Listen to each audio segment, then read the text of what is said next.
Alternate ending A. Sorry, I was just readying my next weapon. But to answer your question about my shooting, I had the help of about 15 vials of dash.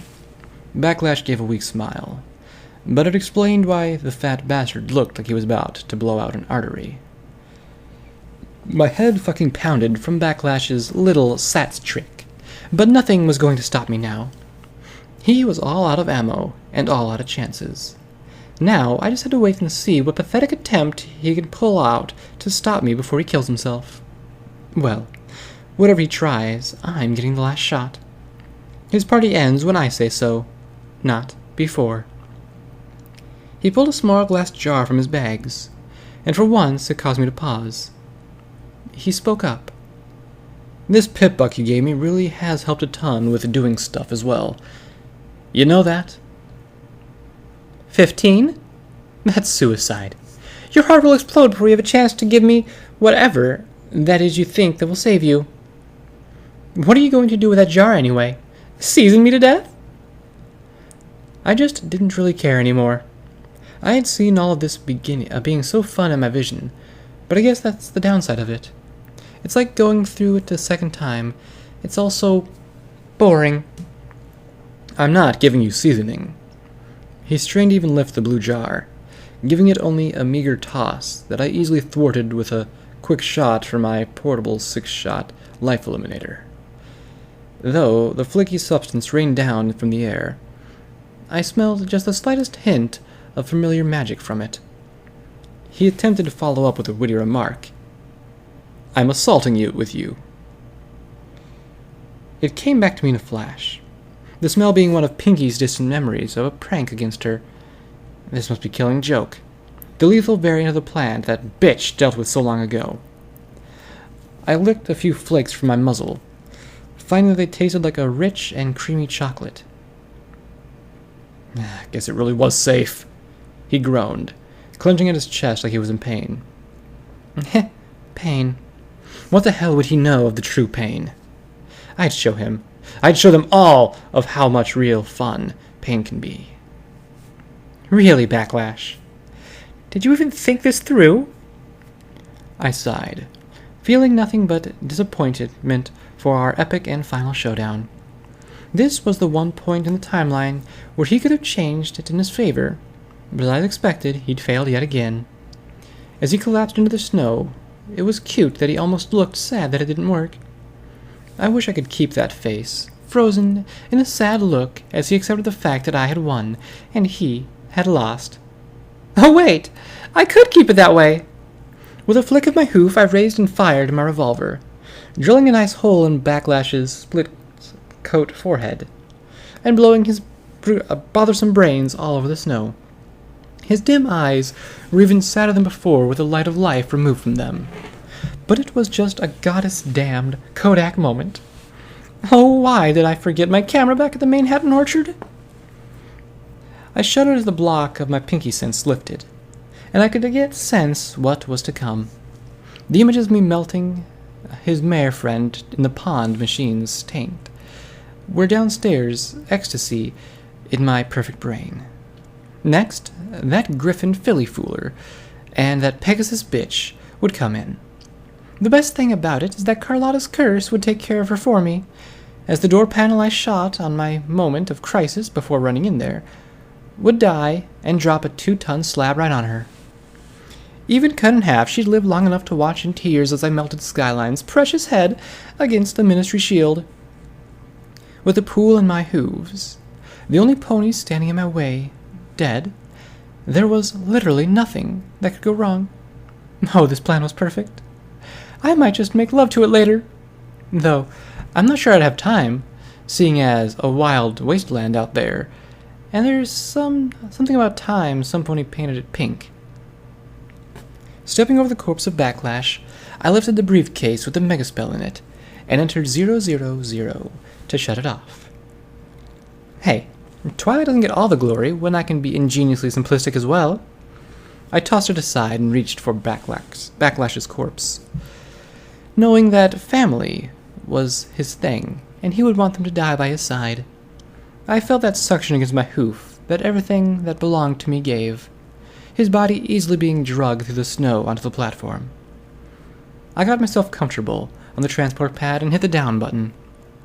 In a flash, I reappeared, finding myself just where I wanted.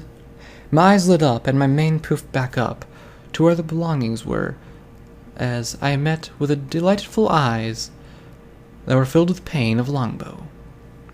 Slipping through the pink shield with a roll of my neck, it was time I got down to business.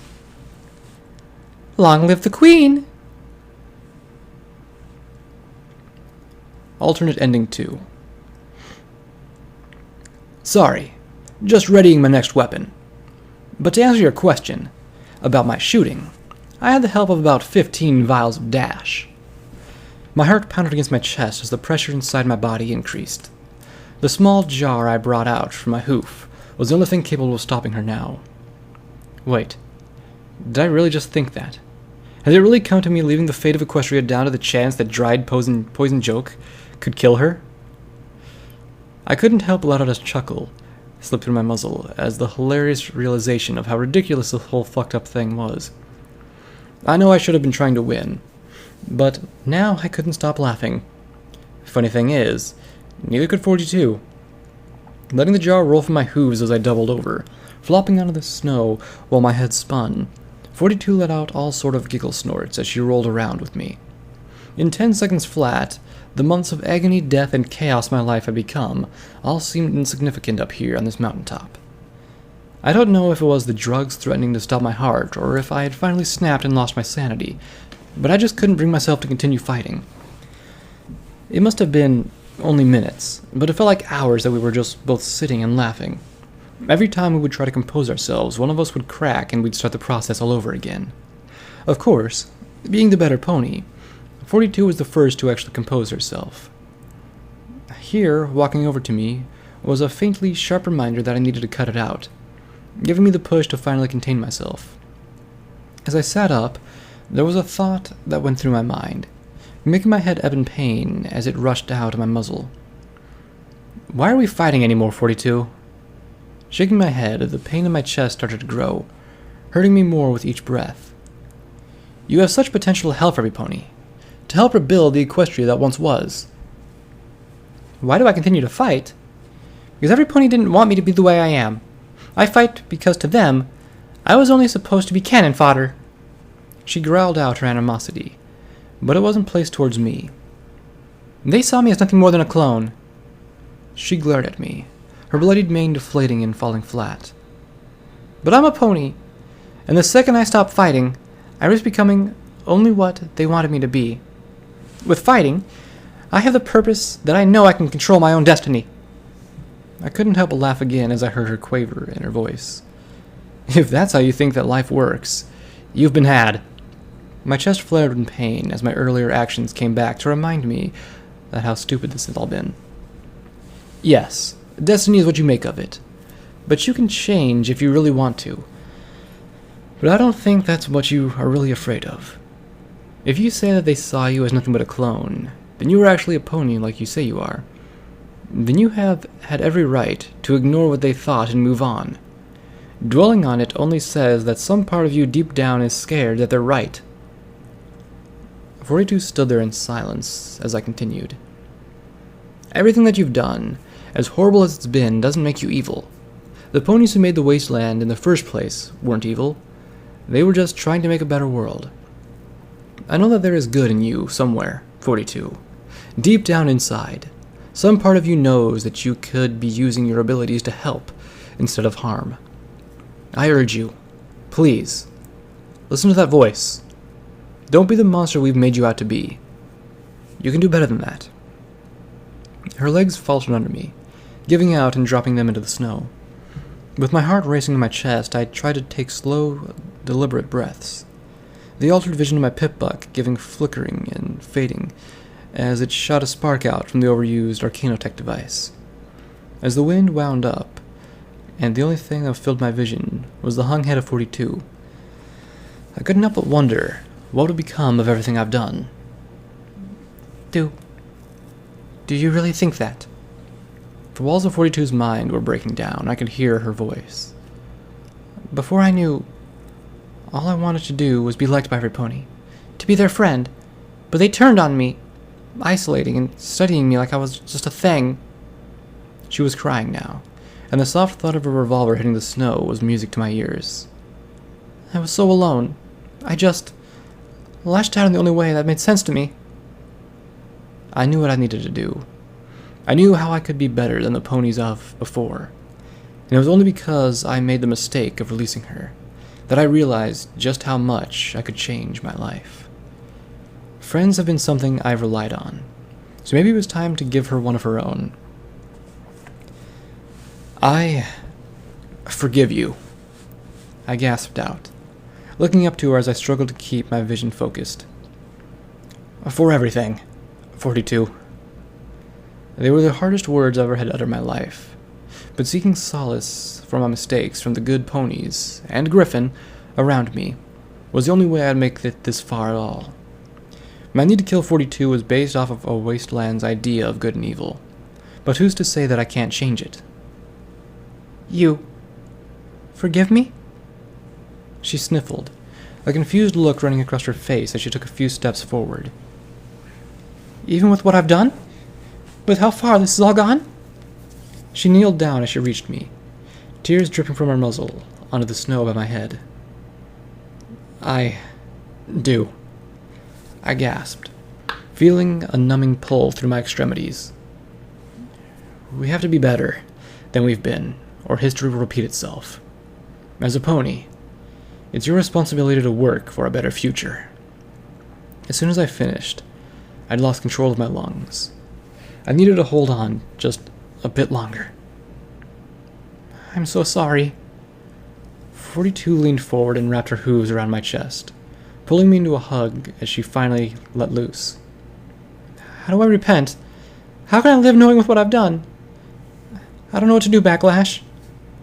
She laughed and sniffled into my neck. But is it okay?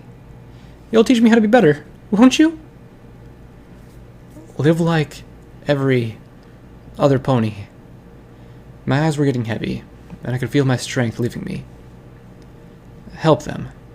With the knowledge, I couldn't take full breaths anymore, and my eyes dropped shut for the last time. It'll never be enough. With that, my heart stopped. I died up on that mountaintop, in the arms of the pony who had wanted me dead the most, though now she truly knew what it meant to be a pony.